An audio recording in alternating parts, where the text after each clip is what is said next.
I will be here waiting.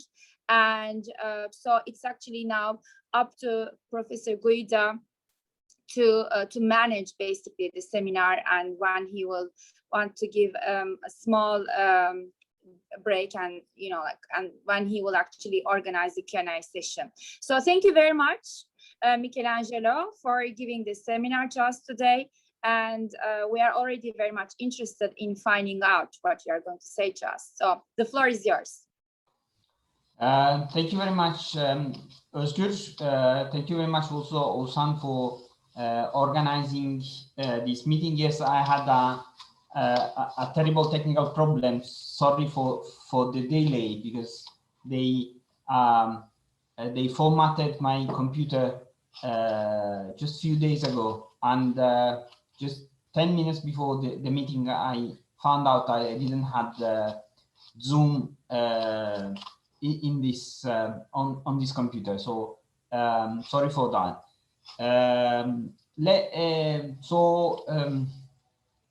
Let's start, and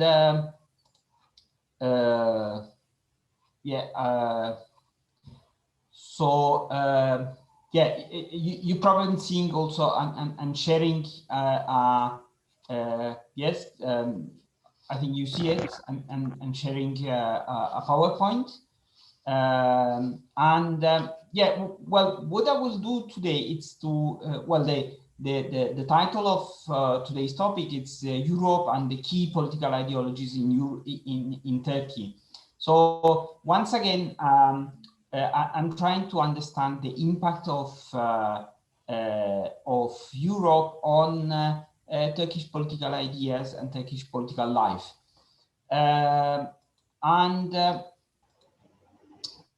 What I will do, it's even if a lot of time passed, we planned with Dr. Oğuzhan Göksel, we planned a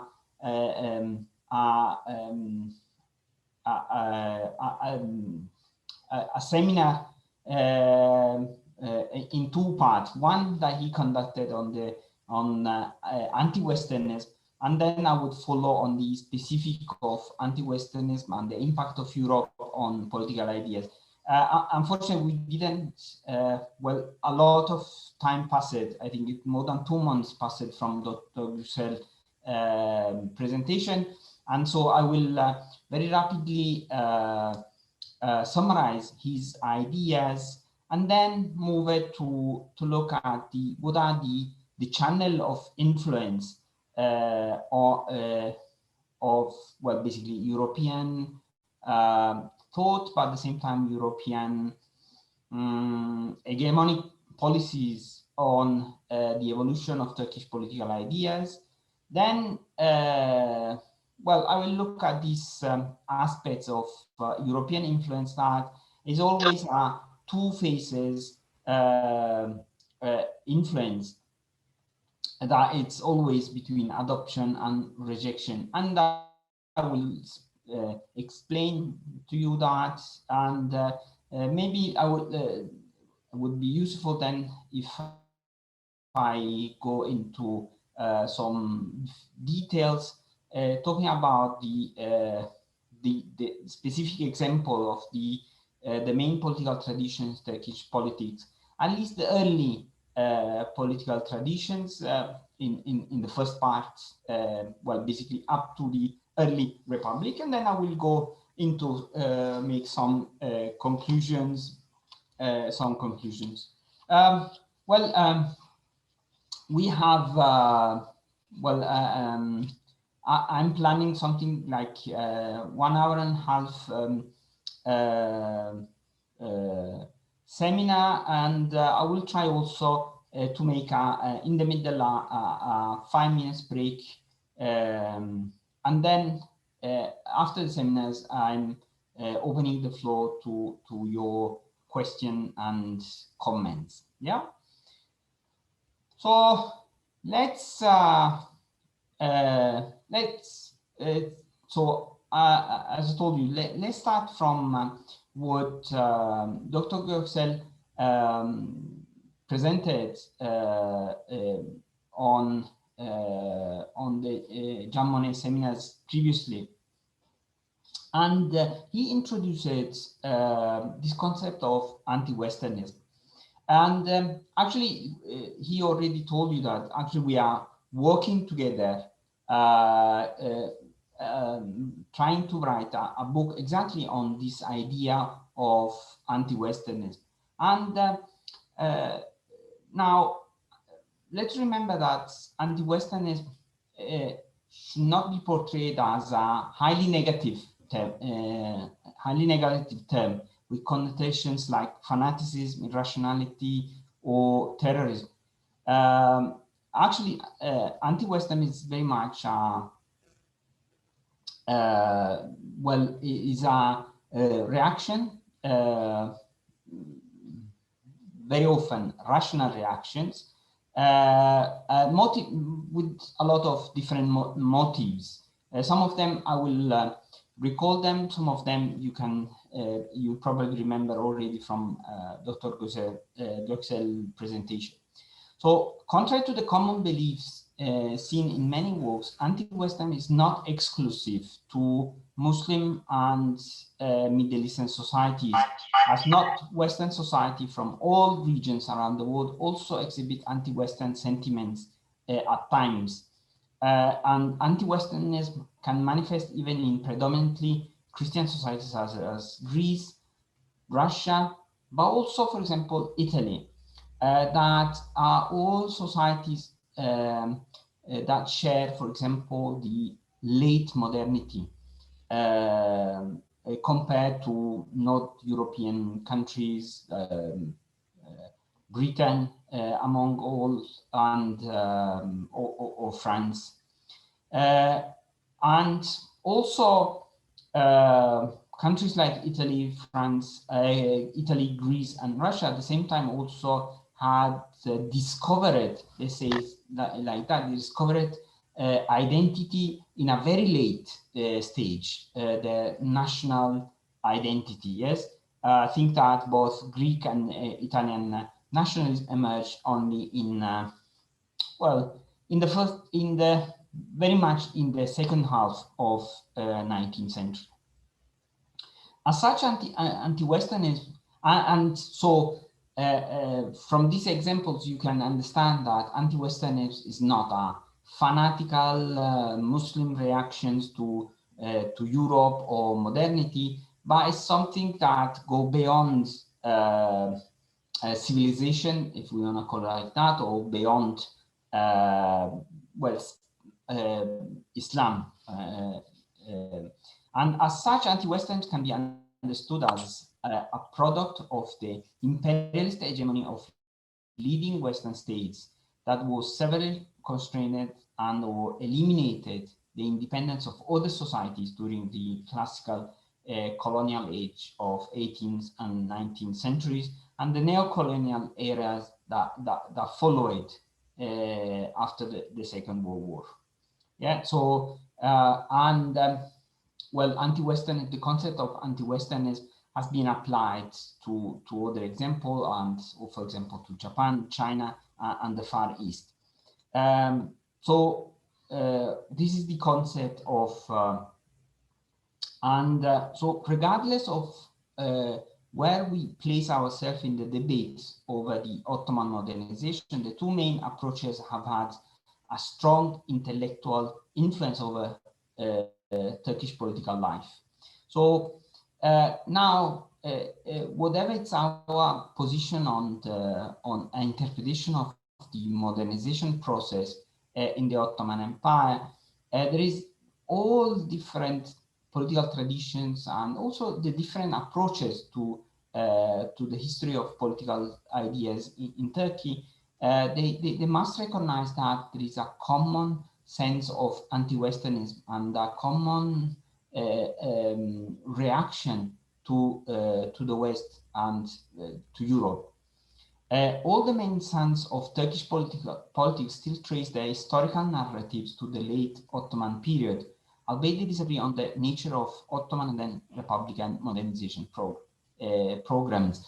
And there is also another thing that we have to stress is that well, late Ottoman period, so we are talking about late 19th century, early 20th century, well, are the period when anti-Westernism are strongest, and also are the period when the major political ideas and political traditions in Turkey are established, grow, and so this period becomes highly influential and also on later developments. And then I will give you examples of that. So we can say that there is a strong correlation between late development in the non-Western world and the potency of anti-Westernism. Turkey is certainly not unique in this global context, we already said that, but late development, what means is that basically the Ottoman Empire has very much all non-European world has developed, modernized later compared to certain parts of certain regions and certain countries of Europe. And this late development, however, will be challenged and will be also very complicated because it's not a natural process, it's a reaction. And I will give you an example of this reaction.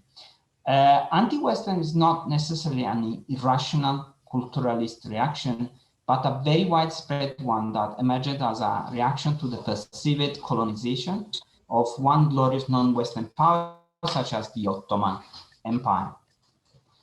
And the influence, so as I already said, the influence of anti-Western can be found in basically nearly all Turkish intellectuals. Of the period that I'm going to study, so this late Ottoman, early Republican period, but also in the following periods. And we can find anti-Westernism in all major political traditions. So we will talk about conservatism, nationalism, but also the left, even if I won't call it the left. So I tried to summarize what Dr. Göksel, or at least the conclusion of what Dr. Göksel presented us. And now I'm going beyond that. Well, basically building on this, on his stress on the importance of anti-Westernism, I will show you how exactly this anti-Westernism has influenced the genesis of contemporary political traditions in Turkey. But before doing that, let's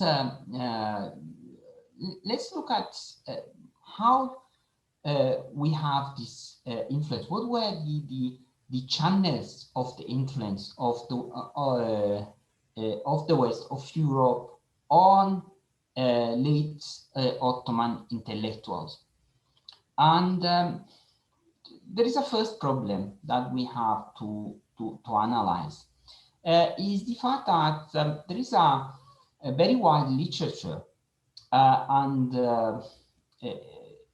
among this literature we have Bernard Lewis works that basically believe that between Islamdom, so the Islamic world, and Christendom, and here we are meaning Europe in this period of time, there was a sort of medieval Iron Curtain.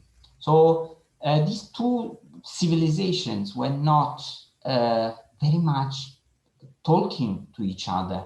There was this curtain that avoided cultural interaction, yes?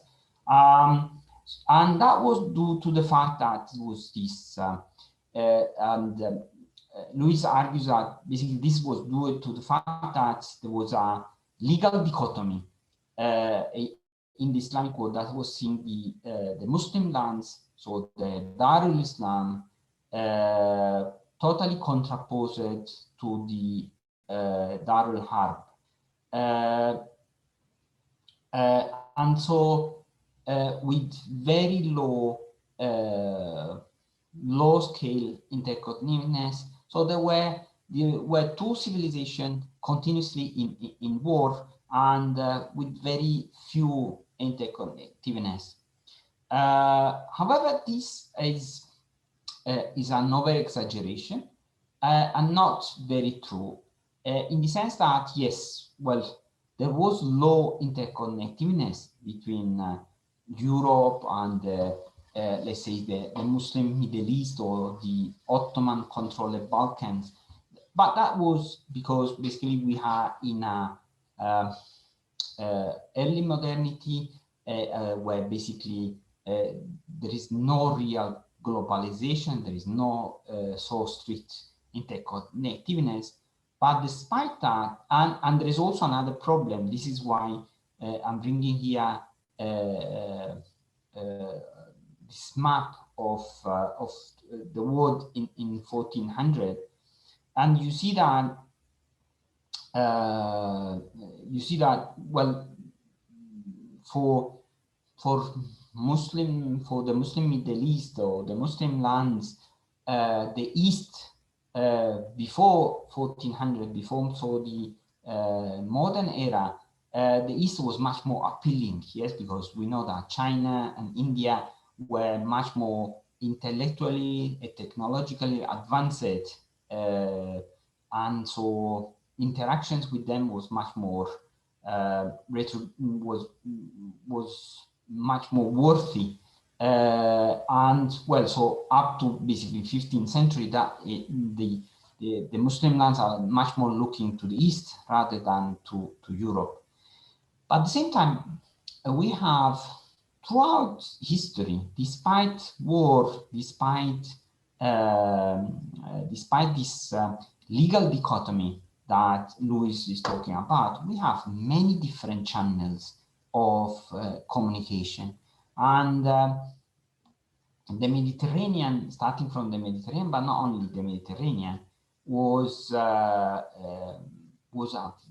very important bridge connecting Europe to Muslim lands and then to the Ottoman Empire.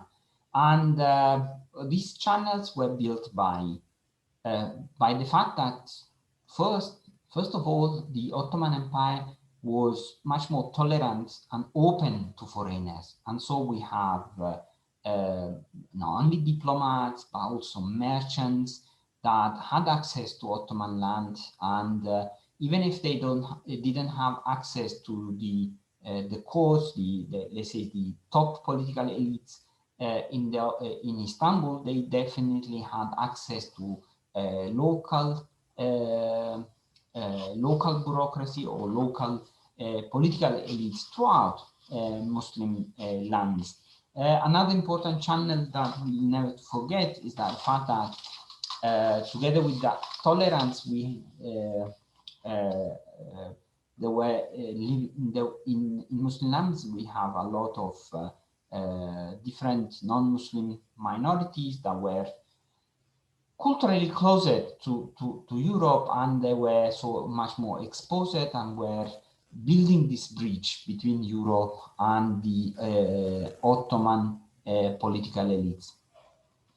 And then here in the slide, I bring you also an example that I like it very much. That is Cicalazade.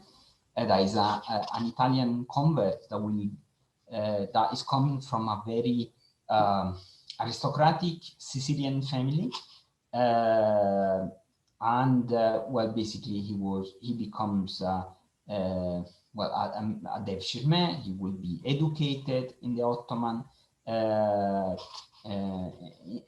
palace, and then he will become admiral of the Ottoman fleet.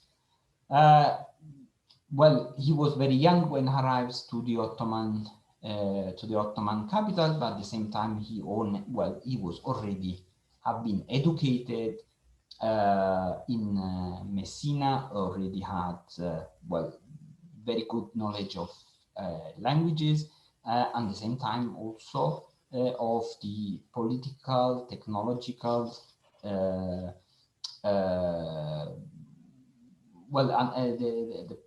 politics and the technology linked to navigation, in which its family was already active in Italy. So we have also this converts, and another very famous, now Cicalazade will be very important, yes, because then he's the Jalalolo area quarter of Istanbul, it's named after him,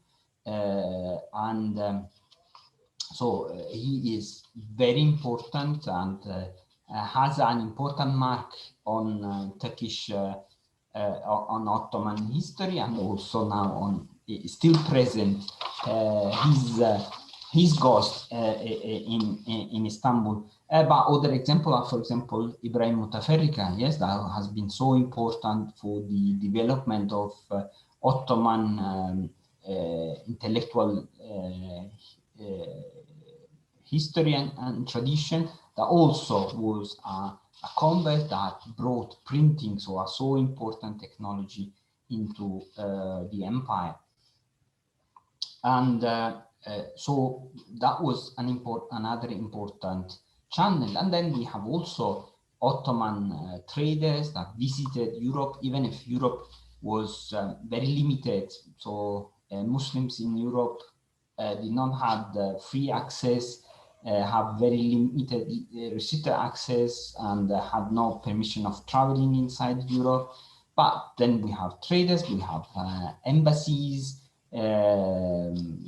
So we have a lot of interactions. Obviously, these interactions must be looked at in a very different perspective, because we are talking about a world that is not globalized as today would.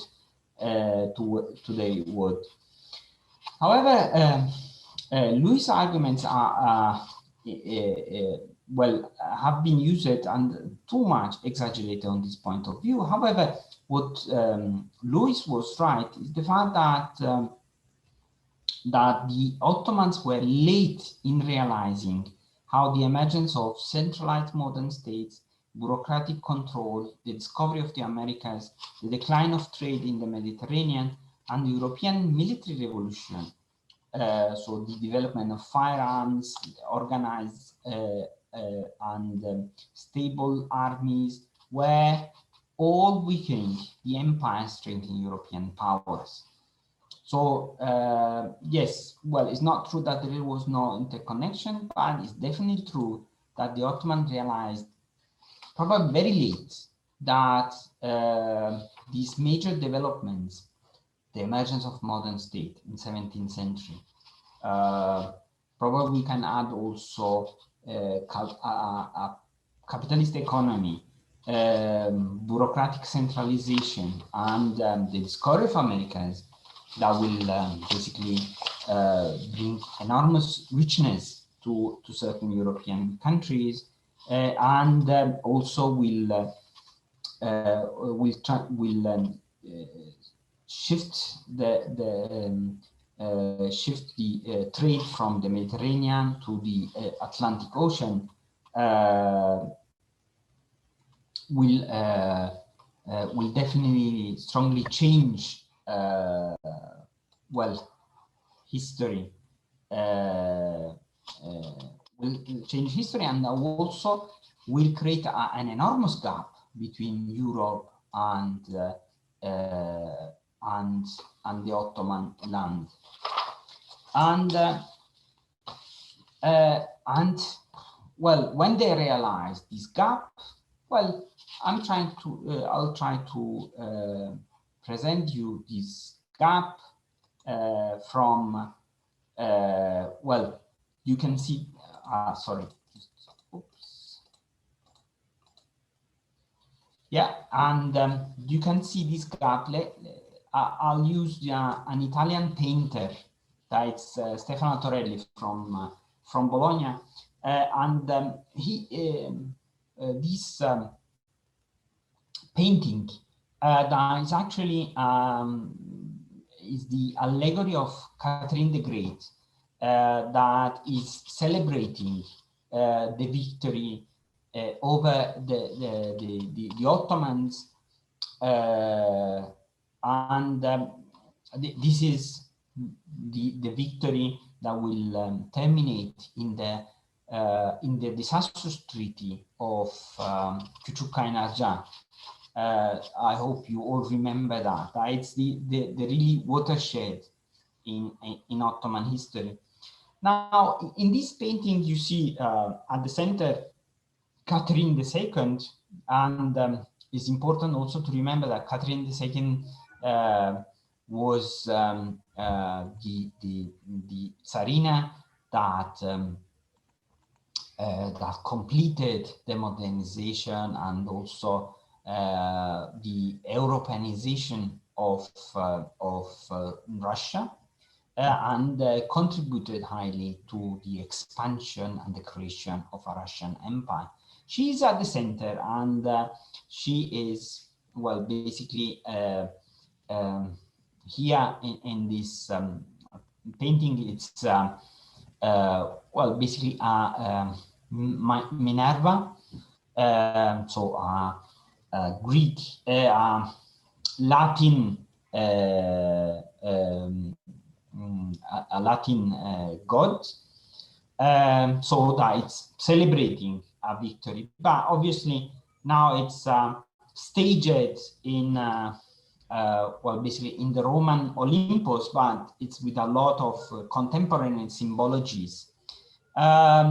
Yeah, well, obviously with Roman uniforms are the commanders, the Russian commanders that defeated the Ottomans. And then you have the Ottomans, well, in the background, well, dressed as Ottomans in the background. And you see from their faces that very much unhappy, frustrated, yes, and also in front of Catherine II, you have Ottomans beggars. But what is much more interesting from this is that here the gap emerge is the background of this painting. In the background you have sea, that is the Black Sea, when basically the Ottoman, well, had to give up on their superiority in the Black Sea, and the Russians in the Küçükkaynarca Treaty acquired free trade inside the Black Sea. That meant also that the Ottomans would basically have no more protections from well, basically Istanbul had no physical protections from the Ottoman from the enemy. Yes, in few days, undetected, a Russian fleet could have arrived to the shores of Istanbul. And the background also, you have the Orthodox Russian Orthodox priest, because also Küçükkaynarca meant that the Russian gained well, an unofficial control and on the Orthodox minorities inside the empire. So so what you see here, the symbols of lost Ottoman military superiority in on the north borders, and that was already a shock. They lost part of their sovereignty because, well, basically Russians now have control on their internal affairs, and, well, obviously is also a quite cogent defeat for the Ottomans. Defeats and defeats are still marked. Yes, let's keep again with an example from using a painting. This time it's not from an Italian painter, but it's a French painter that it's painting Napoleon in its Egyptian expedition. Now, Napoleon was, as the Russians, represented a big defeat, military defeat for the Ottomans, but represented also something else, represented also a bureaucratic fiscal defeat, because the Napoleonic army was better organized, better financed, and even if, well, basically the Ottoman army in Egypt was something about 100,000 soldiers against the 25,000 French soldiers, so there was also a huge gap. But despite that, because of their organizations and military capabilities, the French were much more superior, and in few days they conquered Egypt. That was the most important Arab province for the Ottomans, and after the Balkans, probably the most important province for the Ottomans.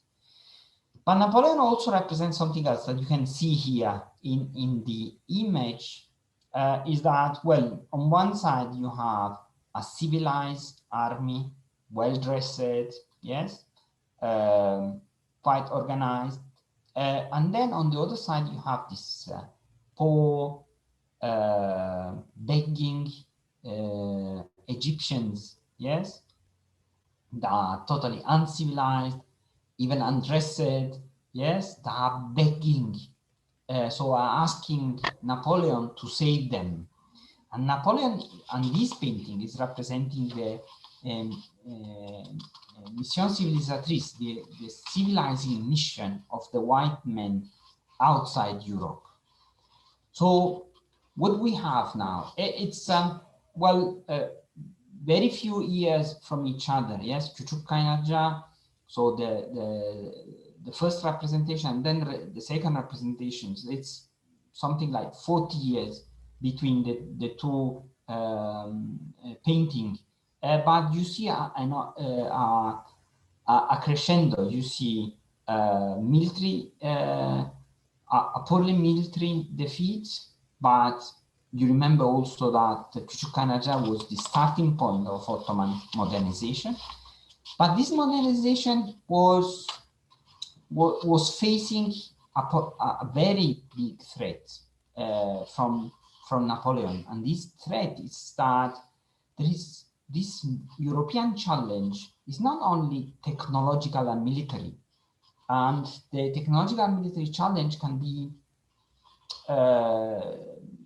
be faced, yes, because, well, basically what they tried to do at the beginning, reforming the army, asking French trainees to come into the empire, so to build, to contribute to the rebuilding of the Ottoman army.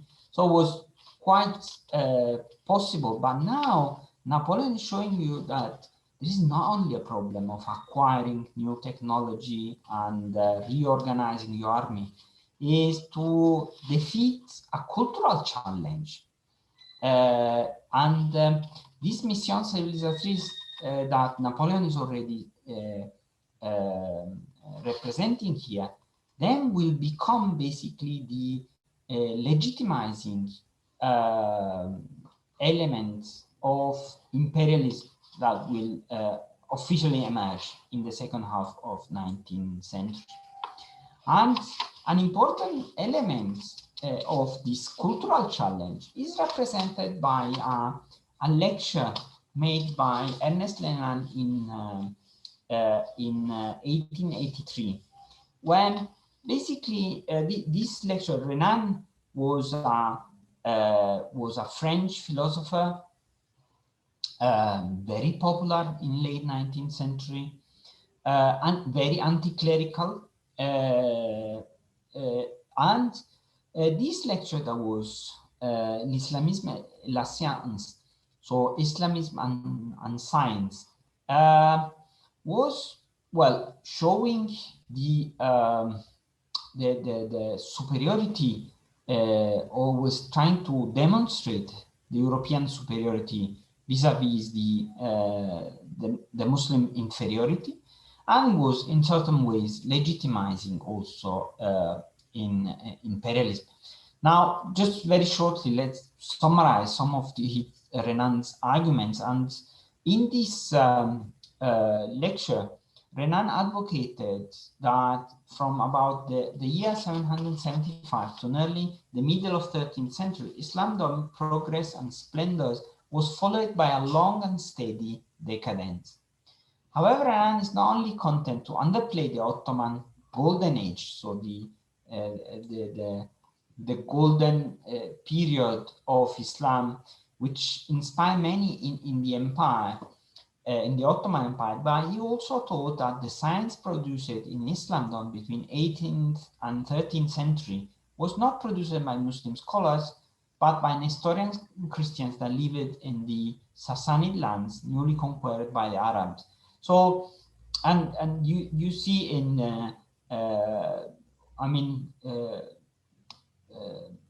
Muslim culture, civilization, technology was at its apex in this period of time. Then also after 13th century, we have the emergence of the Ottoman Empire, another period of glory.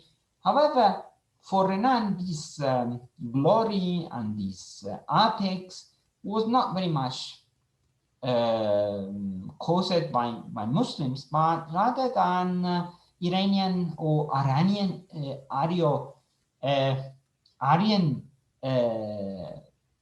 elements inside the empire, particularly coming from the Nestorians or other Iranian elements. So Renan's stress on the Aryan elements was due to his belief that Indo-European languages manifest a capability to change and differentiate during the centuries, whereas Semitic and Turkic languages remain fixed and immutable.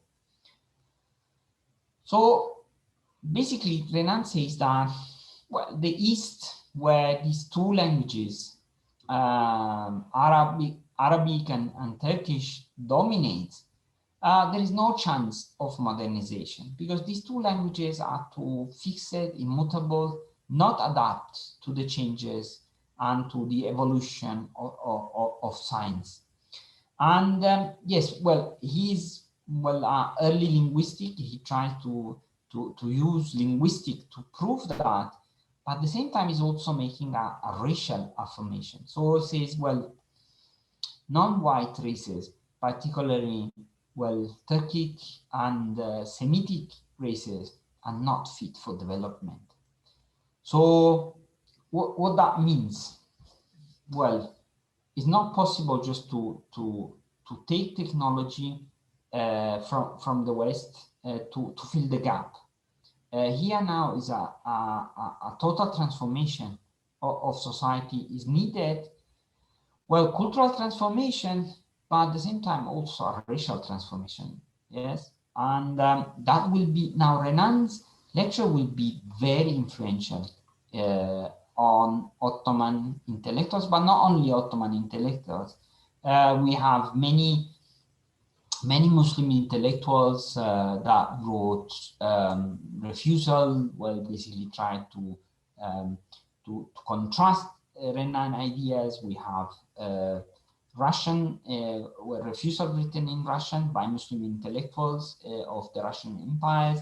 We have in Arabic, so also the very important Jamaluddin Afghani in this period of time was very, well, he wrote two refusals to Renan, one in Arabic, one in French. And then obviously we have also Namak Kemal, who wrote the Renan Mudafa Namesi. That was an attempt to, well, basically to contrast and to the ideas of Renan. Now, Renan, all of this crescendo, so from Küçükkaynarca to Renan, but is a crescendo of this gap, but also new attitudes of Europe towards the East. that made these interactions between East and Europe very much complicated, very problematic. And Renan's conference in 1883 that will basically be important for the evolution of Western thought, but then will be forgotten because definitely too racist, too also anti-scientific. Yes, and these, well, in the Muslim societies and among Muslim elites, intellectual elites, this lecture for a very long period of time continued to be very important in all the late 19th century, but also for at least 25 years in 20th century. We have a literature that is trying to prove that Islam is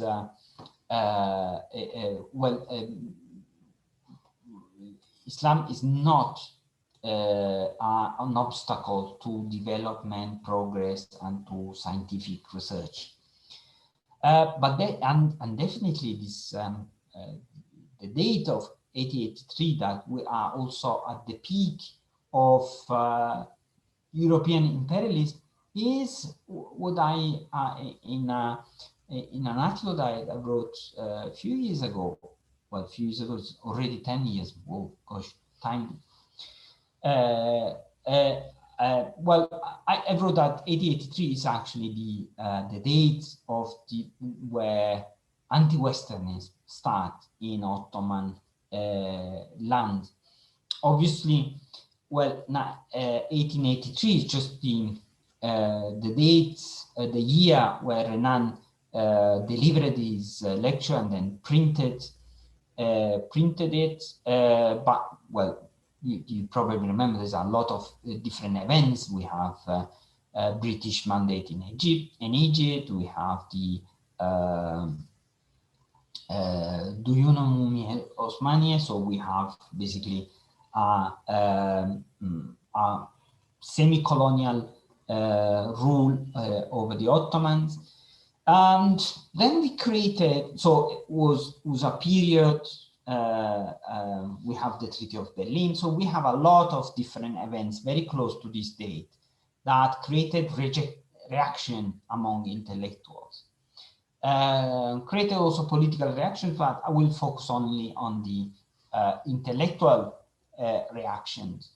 This reaction, so basically it's with the refusal of this new European attitude and a new idea of well, trying to present and justify modernization in modern ways. At the same time, Renan, as many other intellectuals, they were mining the idea of tradition, the idea of identity of the empire. So there was many different authors that tried to reinvent tradition, to reinvent Muslim, Ottoman history and a new tradition.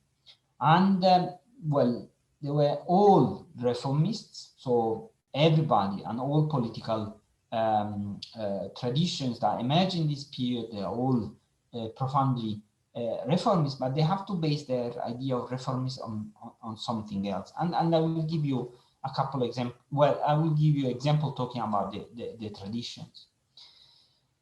And in this period of time, we talk about alarmed intellectuals, in the sense that basically all these cultural or military aggressions over the intellectual created intellectuals are always alarmed. Yes, they feel themselves under threat. Yes, they are. We can define them also as assaulted intellectuals. Yes, sieged intellectuals.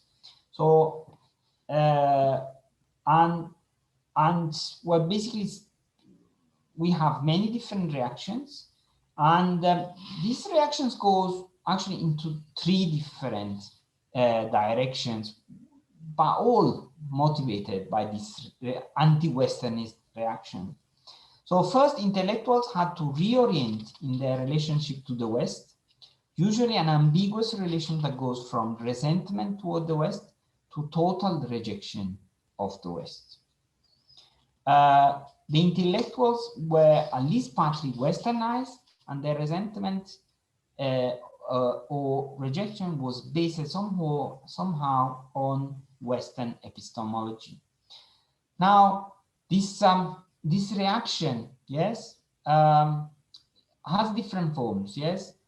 Rejection of the West, and usually based on a rejection of the West, but at the same time also, well, now the West was creating and imposing its own epistemology. So we're exactly in the framework of the West.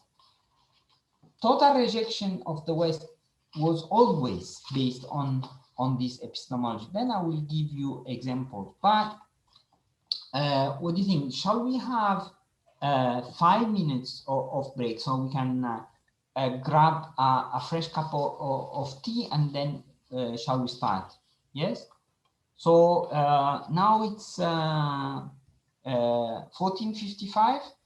Shall we meet again here at 3 o'clock? I will switch on the camera and the microphone, and I will restart from here. Yeah.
Okay, so we think I think we can restart.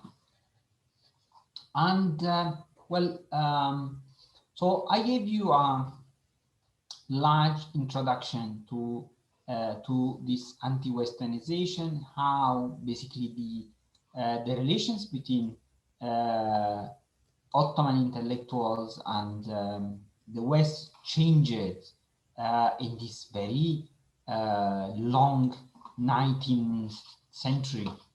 And yeah, so let's now give you much more clear, I hope clearer, but examples from intellectuals and how this interaction went through. Now, one of the challenge of the project that we have with Dr. Göksel is that unfortunately we lack in Turkey of organized history of political ideas. So we don't have a real organic, structured and taught history of political ideas, political traditions in Turkey. So we are also trying to reorganize, try to explain and understand how these ideologies emerged, and using the framework of anti-Western is helping us very much. And myself, we are trying to, I'm trying also to reorganize the main political traditions in Turkey. And we have two big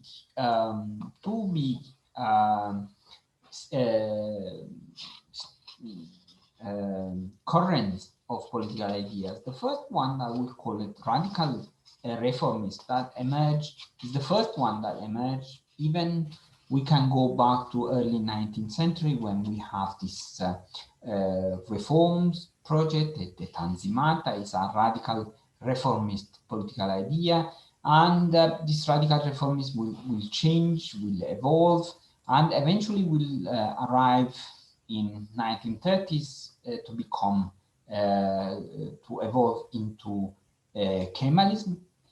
Well, radical reformists will also pose the basis for the emergence of the left in Turkey in the multi-party regime, but mainly after the 1960s.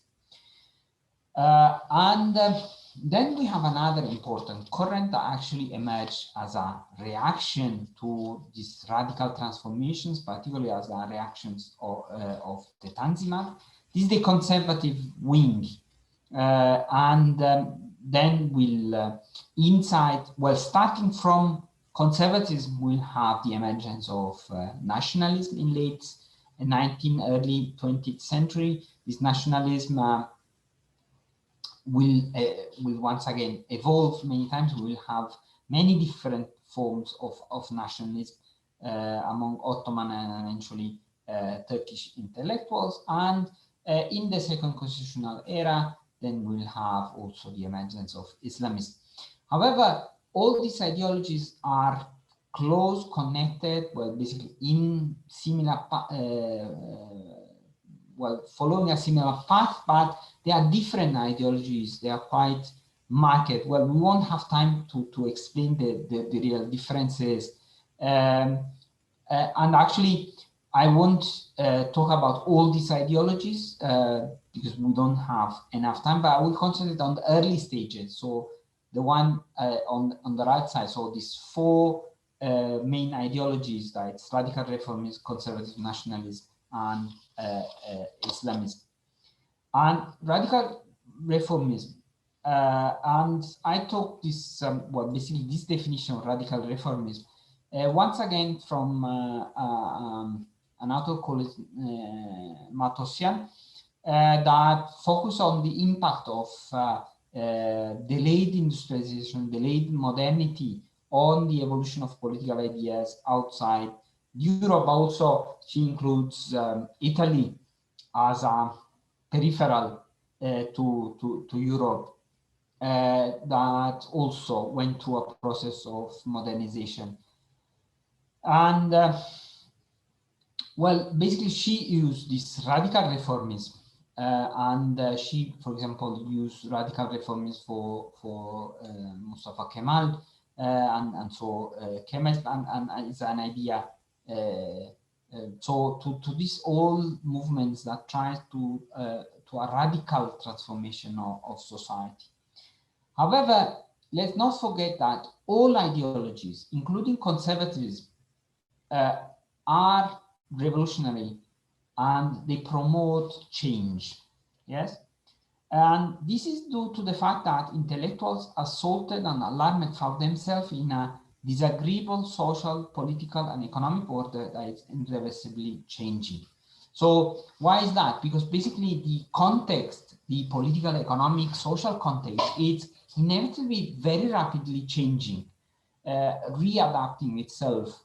So we don't have real a status quo. We have always a status that is changing, a society and a context that are continuously changing. And so despite whatever can be the intellectual framework, change is something that you cannot prevent, or it's very difficult to stop. The debate between radical reformism and conservatism was on the degree and approach to reform. Yes, so reform was not contested, was the degree and the approach of these reforms. Radical reformism was the wing which started with the Tanzimat reforms and will culminate into the early Kemalism, which proposed a radical political and cultural transformation of society, often with a comprehensive westernization. So what is the main issue of radical reformism is that, well, reform must be done as order. Is there a problem with sound, or can you hear my voice? Or something? Yes, Professor. Yeah, okay, so yeah, so okay, thank you very much. This radical reformism was proposing a even deeper transformation of society that maybe go well beyond adoption of technology, reorganization of the state, but may go and include, for example, dressing, way of living, lifestyle in general. Yes.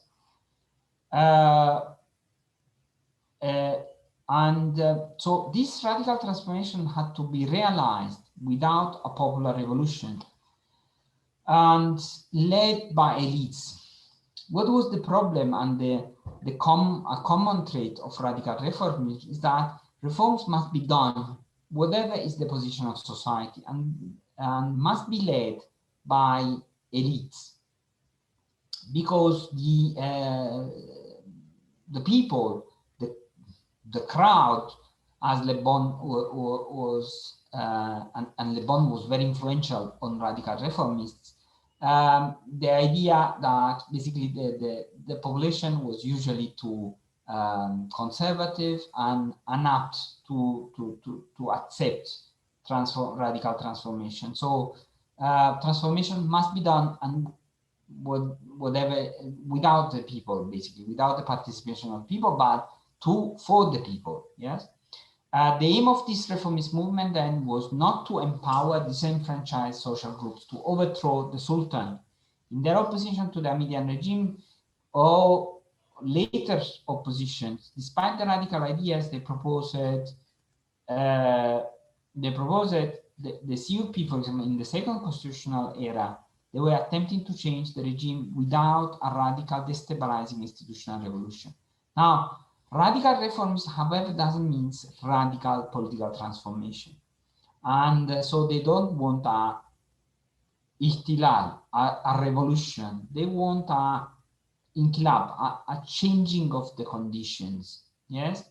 And so even if, well, basically both these highly reformist movements like the the Committee of Union and Progress or Kemalists came in a very difficult period of the Ottoman and Turkish history.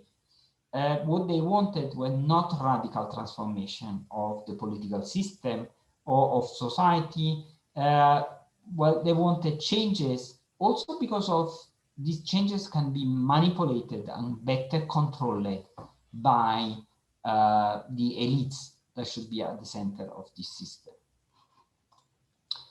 And well, as all the Ottoman intellectuals, also radical reformists, were obsessed by the position of the empire vis-a-vis the West.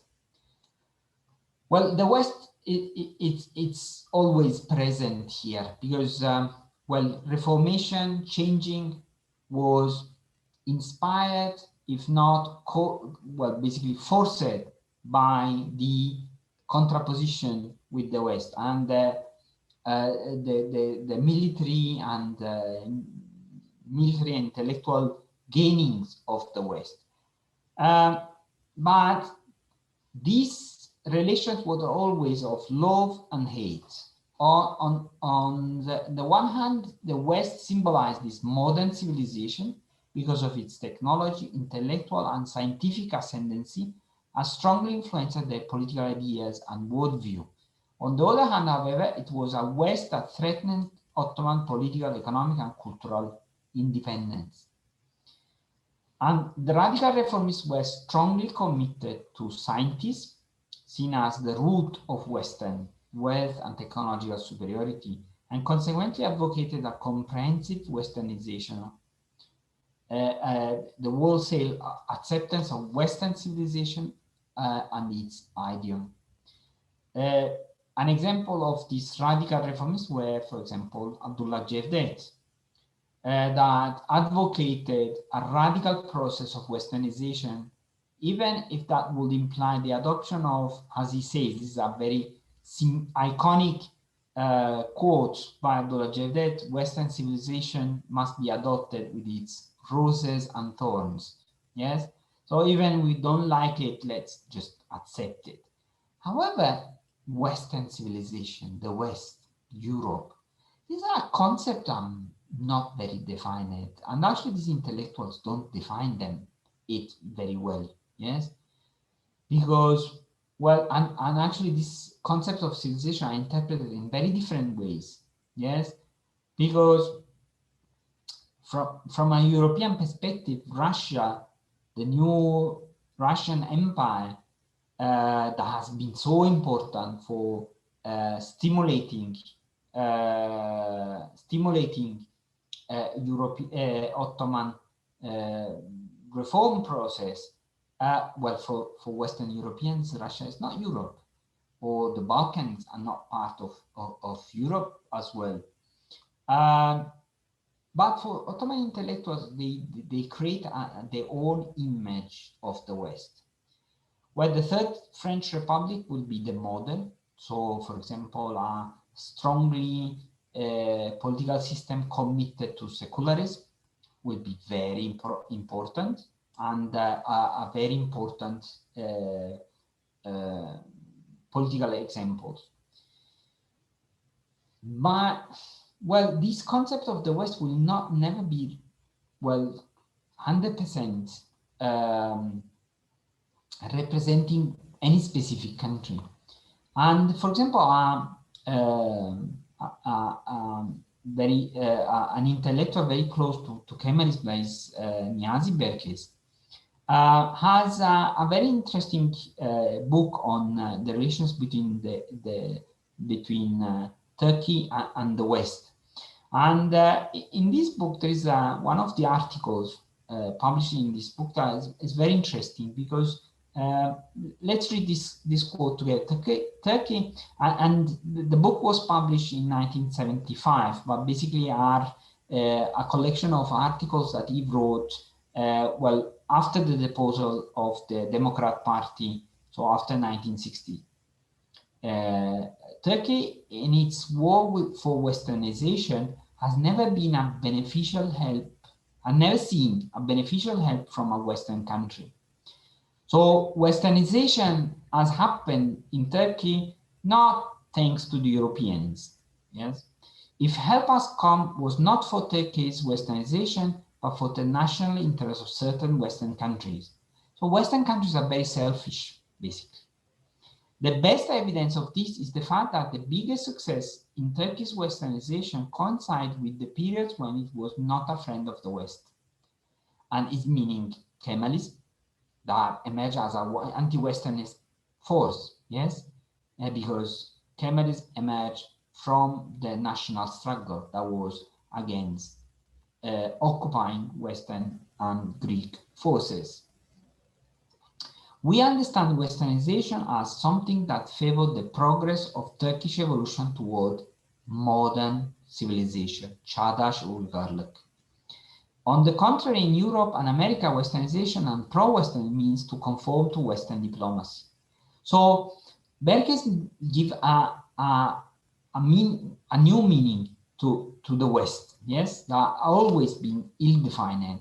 The fact that the West is modern civilization based on scientific, on science, built on modernity, but is not identified with exactly with countries.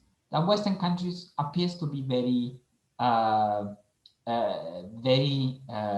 selfish and actually promoting only their own interest, never the interest of Turkey. That is also an interesting aspect, yes, that must be focused, because radical reformism is sponsoring westernization, but it's not sponsoring pro-Europe or pro-European countries' ideas. And so here you see the anti-Westernism in these political ideas. Very rapidly, let's move to conservatism. Conservatism, it's well, in opposition to radical reformism. And Turkish conservatism always referred to a golden age, even if different authors interpret it in different ways. So conservatism always have this idea of a golden age that can go back to the Ottoman Empire, pre-Ottoman history, Central Asia, the age of the Prophet. They are all different conception of golden age, but there is always a golden age. And they are reformist, yes, in the sense that they talk about ihya, so revival, revivification of the golden age, on the glorious heritage, or islah, so reparation, improvement. So they are not talking about a revolution, a change, yes, no inqilab, but islah. So not revolution, but fixing, yes, and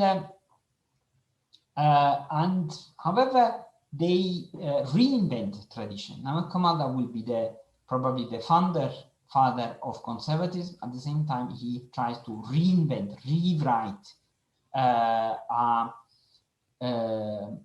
tradition, an idea of tradition, an identity, a history. Yes, Nama Kemal will be occupied for many years in writing history of the Ottoman Empire, or for example, biography of Salahuddin al-Ayyubi, or key sultans like Suleiman the Magnificent, and so on. Indeed, on one side, they were strongly influenced by French political ideas, yet they adopted general language and references that goes back to the idiom of Islam. On the other side, they changed and stretched the meaning of this concept and references according to their own understanding of modern political philosophy. So there was a deep influence, obviously, of mainly French political ideas. Well, however, it's not just a copy-paste adoption of French ideas, but always there is a reinterpretation, readaptation, and also a rereading inside their own cultural framework. And then, once again, I already said that, but let's say that, stress that again. We are talking about conservatism that is not against transformation, but, and actually here I use a quote by Muller that is not talking about Turkish conservatism, but is talking about European conservatives. And he remembers that conservatism in general arose not against enlightenment, so modernity, scientism, yes, but actually inside that tradition. And actually, these two authors are here.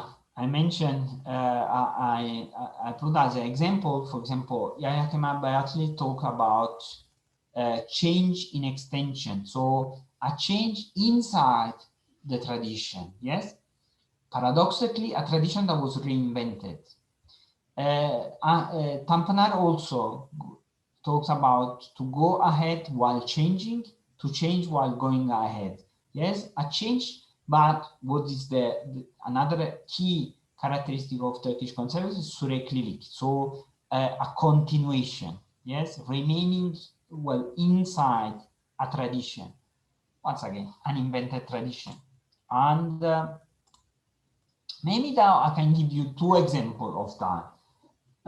And maybe some paradoxes of conservatism. Yes, for example, you have Namık Kemal that, and here I put Namık Kemal together with its Renan Mudafaannamesi, so his reply, attempt to reply to Renan.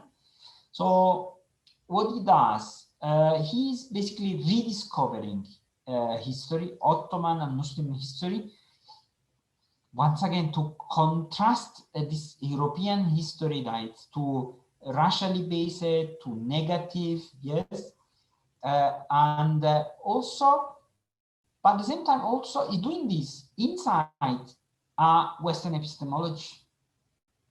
Is adopting styles, yes.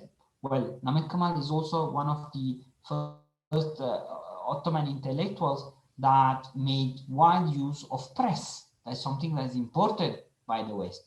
Journals, also of European styles, yes.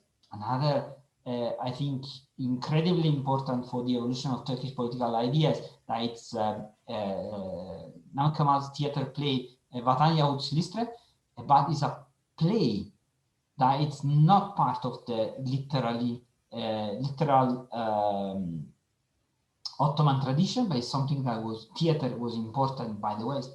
Another intellectual that arose my interest, it's Recai Zade, that he writes a very incredible novel about Westernization, and he also expressed a very conservative concern.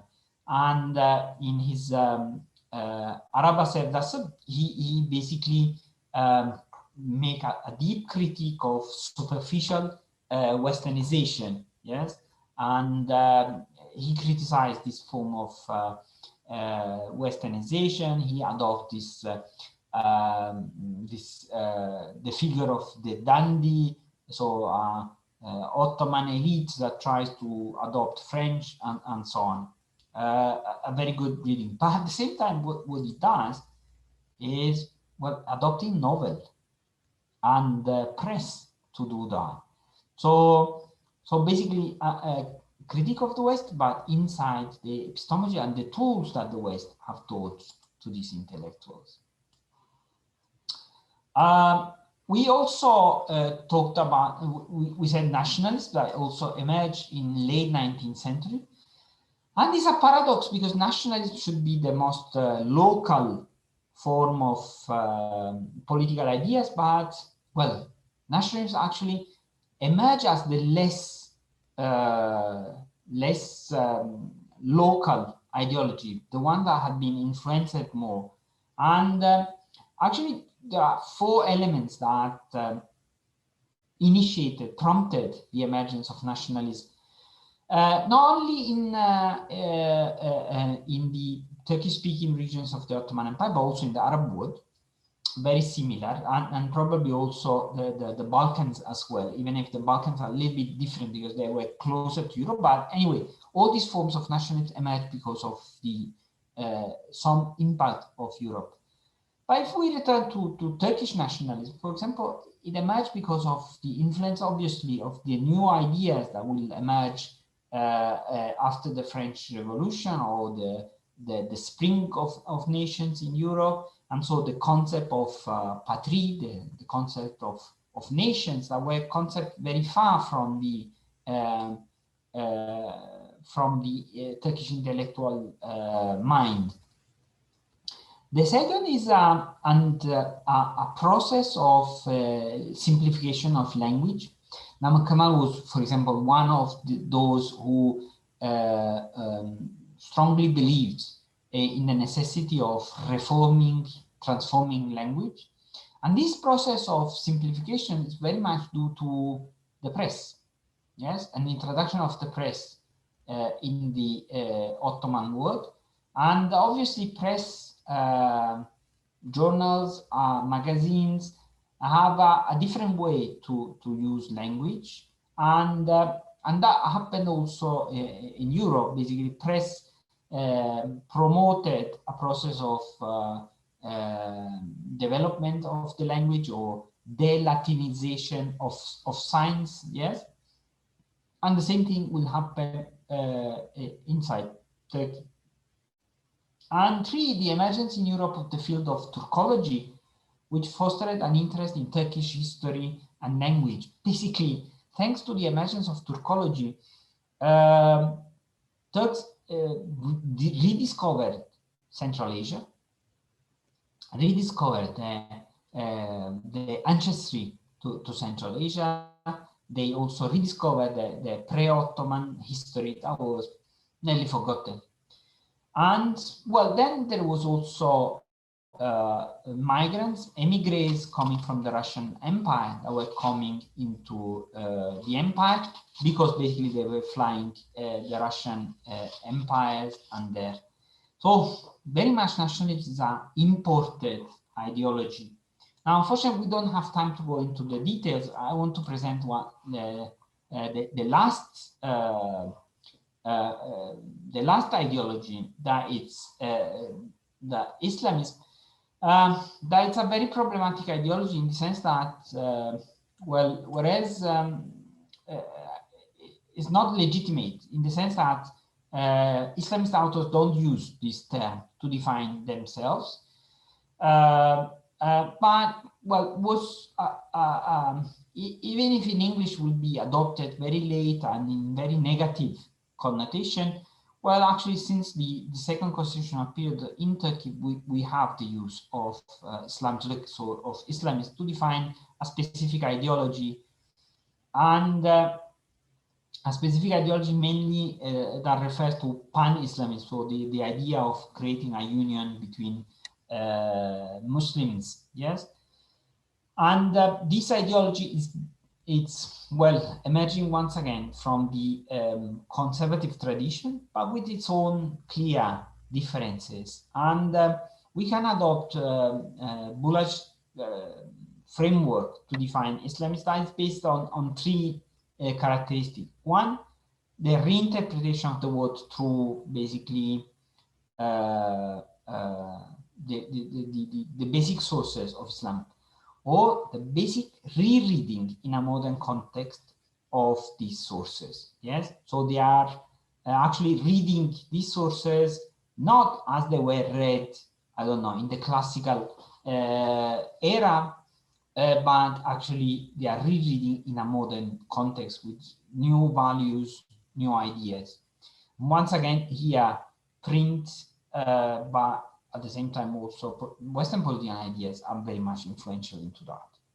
The second, to reshape individuals, so typical of ideologies, yes, a worldview, at the same time also an image of the future to build a society on Muslim lifestyles. And then three, the unity, the idea of building a unity of Muslim lands. And here I give you an example that's, well, much beside the period framework that I'm trying to analyze here in this seminar. That it's Necmettin Erbakan, that is the founder and the leader of the most important Islamist political movement in Republican Turkey. And actually, I adopted him to explain this dichotomy of the relations with the West in an article I previously printed. Well, yeah, Erbakan is a typical Islamist in the sense that he spoke about different forms of union, pan-Islamist, different forms of pan-Islamist, so union with Muslim countries. And for example, there's this his project of D8, so just an organization opposed to the G7, yes, that will instead bring developing Muslim countries together. But it's another form of, well, basically a Muslim union under the Turkish flag and authority. At the same time, also, he was highly critical of Europe. In my previous Monnet seminar, where I spoke about European Union and conservatism in Turkey, I mentioned that, where he was strongly against the European Union, any form, and he was quite skeptical of any possible beneficial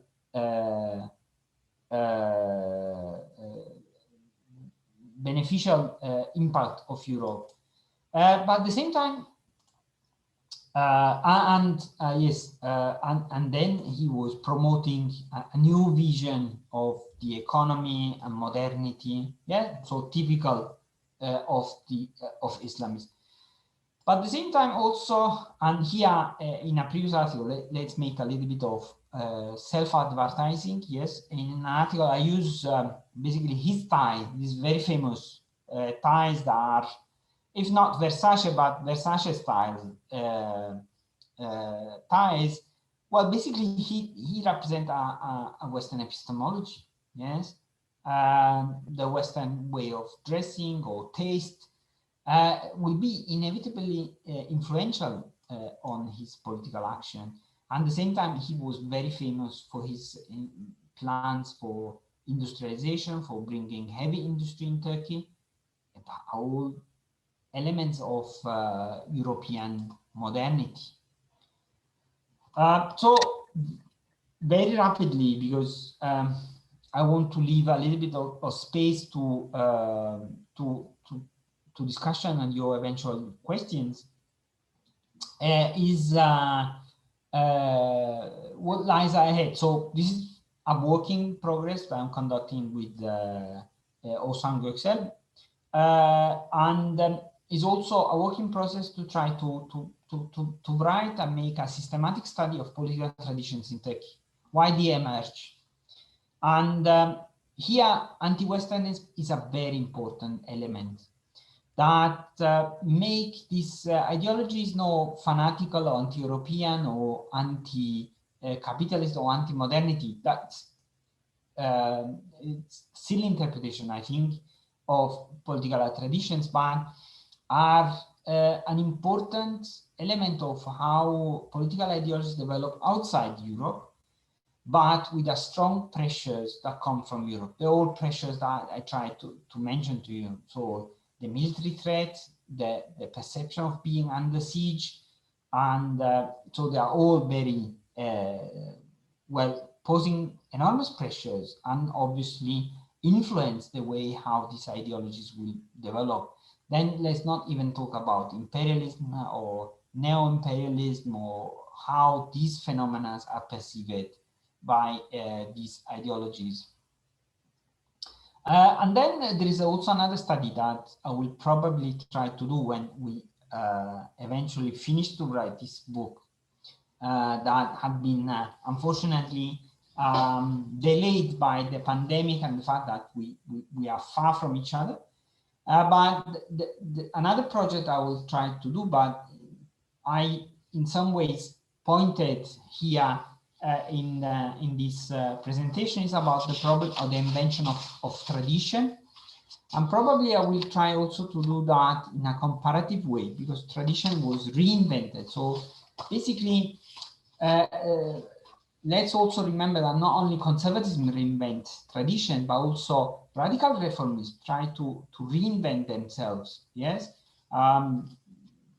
just to just give you an example, the Turkari thesis, the Turkish history thesis that was written and taught under Kemalism, so among a radical reformist movement, is an attempt to reinvent a tradition, reinvent a history, reinvent an identity. So it's not only a characteristic of conservative movements, but it's also a characteristic of very radical reformist movements. And but obviously then there is a problem, is that in Turkish political ideas there are many different traditions and conception of tradition. So I would like to work to that, and maybe also with a comparison with Italy. There is another country that in 19th century tried to reinvent tradition, but they were successful because there is one main dominant tradition. So, okay, I'm stopping here. I want to thank you for listening. Be patient with me for these 2 hours, 1 hour and a half presentation. And in my previous seminar, Jean Monnet seminar, was Christmas, was on the 25th of December. Now this second seminar comes just to the Eastern, the week of Eastern. So thank you very much. I also wish to a good Eastern. And then finally, I thank also to Özgür for her efforts in this project and this series of seminars that are going very successfully despite the pandemic. Also OSAN for its technical support. Yes. Thank you very much also, Michelangelo, for giving us like this very bright seminar, which was, I think, very much enlightening for the students. And I'm sure they will have plenty of questions. So, you know, like the floor is them, actually open to them at the moment. Yes, and well, you can switch on the microphone if you have questions, but also use the chat for eventual questions.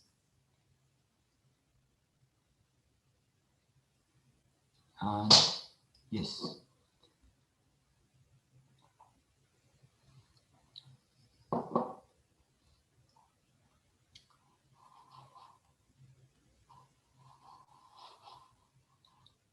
And also this time we have our students joining our seminar, and I see also a lot of people from outside university, and we are very happy for that. We are very happy to see people joining from outside.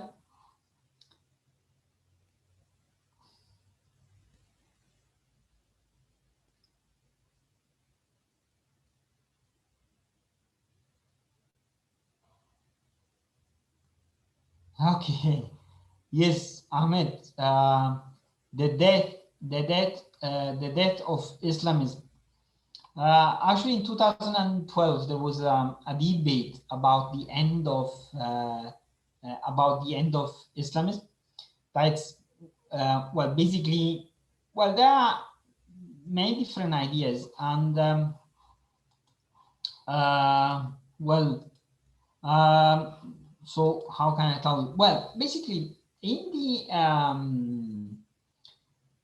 early 2000s, there was a literature and a very famous article written by Asef Bayat, a non-Turkish author. Is actually Iranian working in Cairo.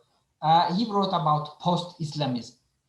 So he was marking about taking the Turkish and Iranian example as a deep changing, that basically Islamism was deeply changing from a highly ideological movement to a highly pragmatic, and that party was seen as an example of that. As usually happens in Turkey, these debates come a little bit late, Well, in 2012, also Turkish intellectuals recognized that Islamism was changing. For authors like Turkone, this change was too much. A political movement that from an ideological stance becomes too pragmatic was seen as was killing the movement. And so so they thought that this movement was just dying. But this debate was very much linked to a close identification of Islamists to AK Party.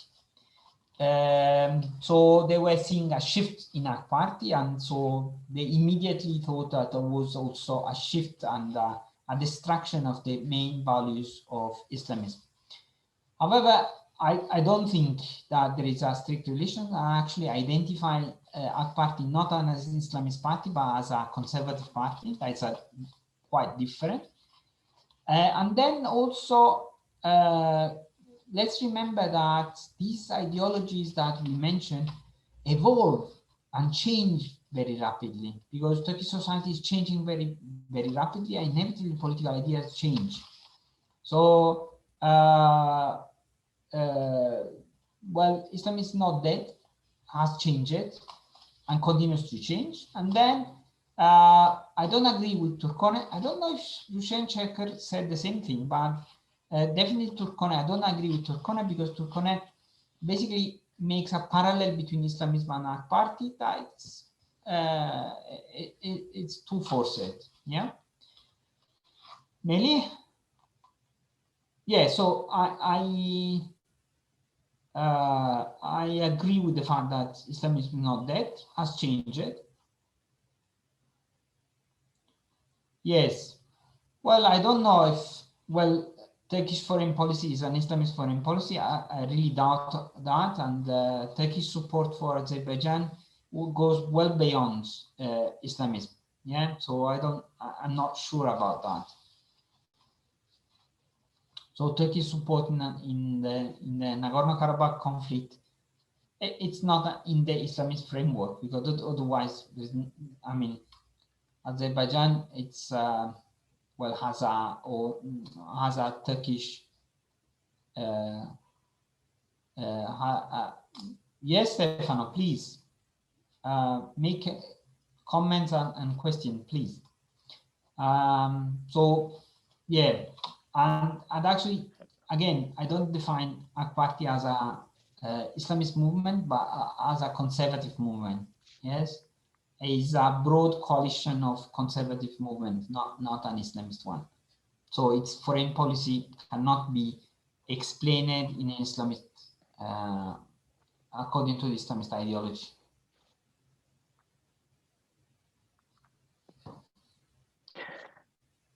Hello, Professor. And yes, please. Okay, thanks for the opportunity. Actually, I mean, I'm not a student. I by chance I received the invitation for this this meeting. I'm pleased to that, because I'm also, by my name, obviously, I mean, half Italian, half Turkish, living in Turkey since few years, and I mean, I would like to receive. I saw that you wrote a lot of interesting articles and papers on Turkey and Turkish politics. So I would then ask you maybe where to find those papers.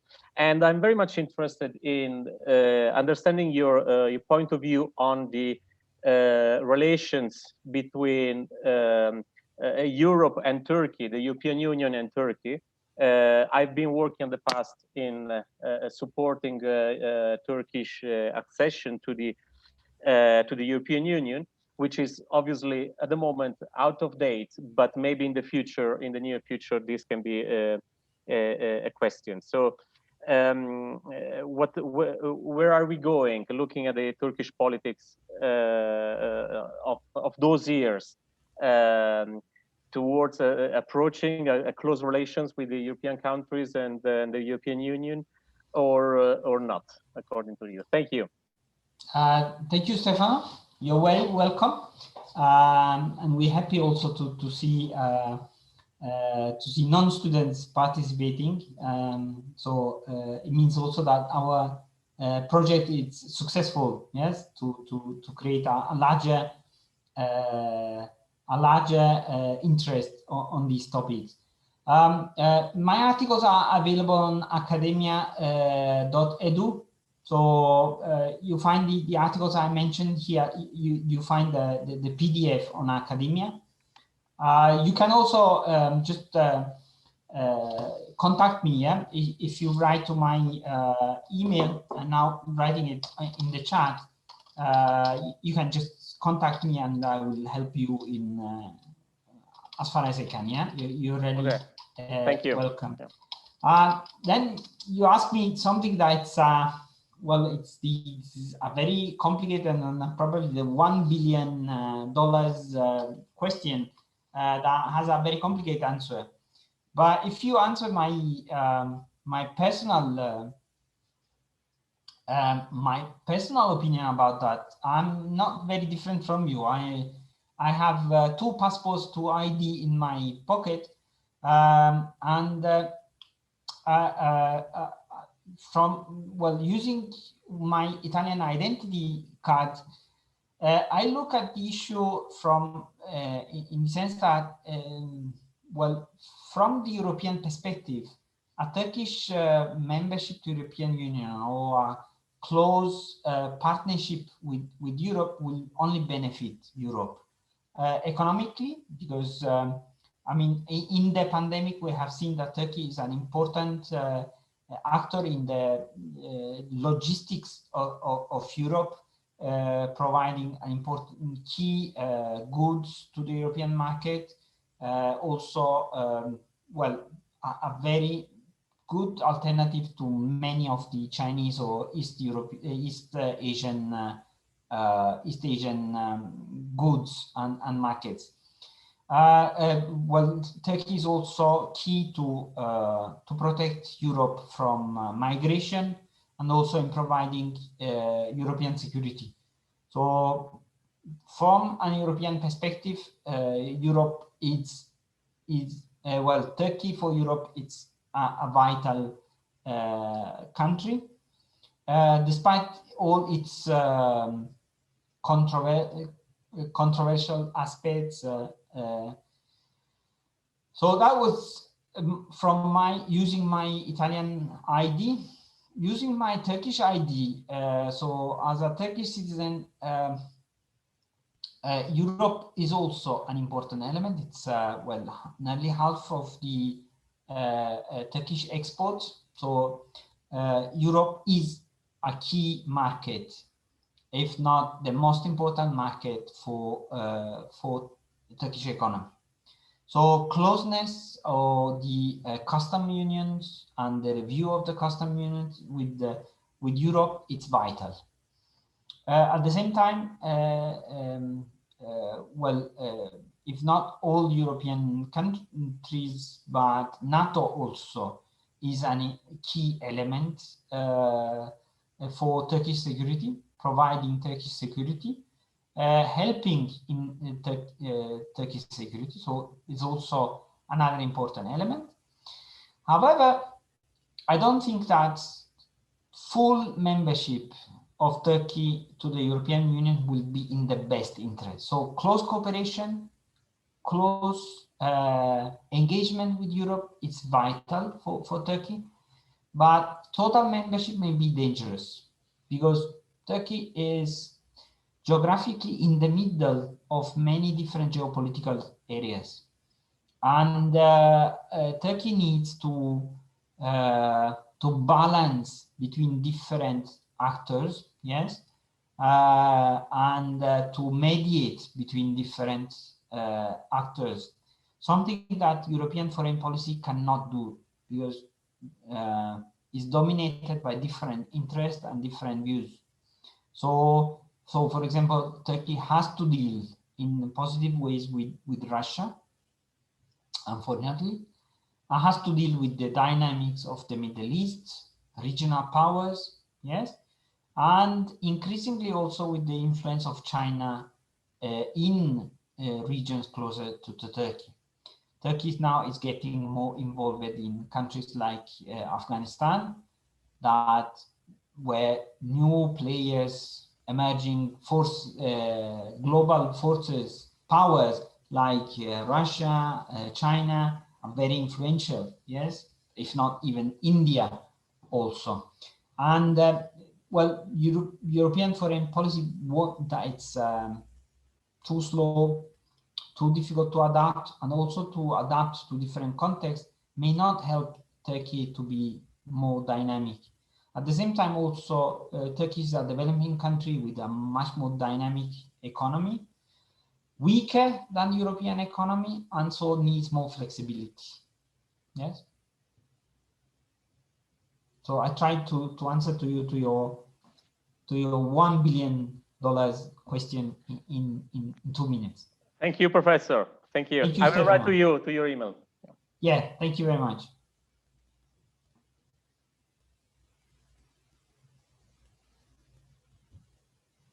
Meli, yeah, in our next class, we'll talk about that. Yeah, neo-Ottomanism, and well, neo-Ottomanism is an interesting version of conservatism in Turkey. So reinventing the tradition, yes, reinventing solidarity among countries, yes, or reinventing a solidarity with Gönül geographism, yes, so the geography of the hurt, but still is a conservative, not Islamist. We can debate about that in class, and I'll give you details about that. Yeah.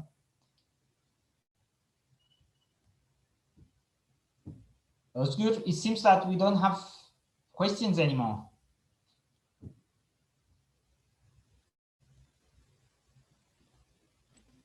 Sorry. Yeah, I think not.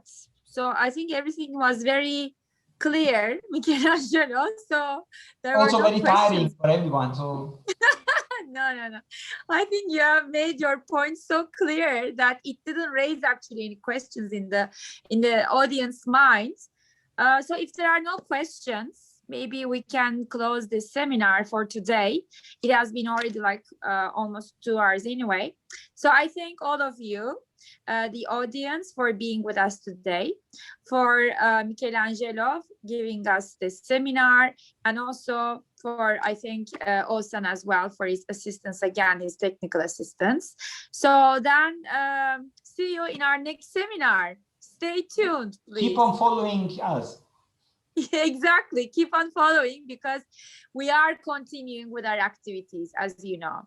So take care and stay healthy. Bye.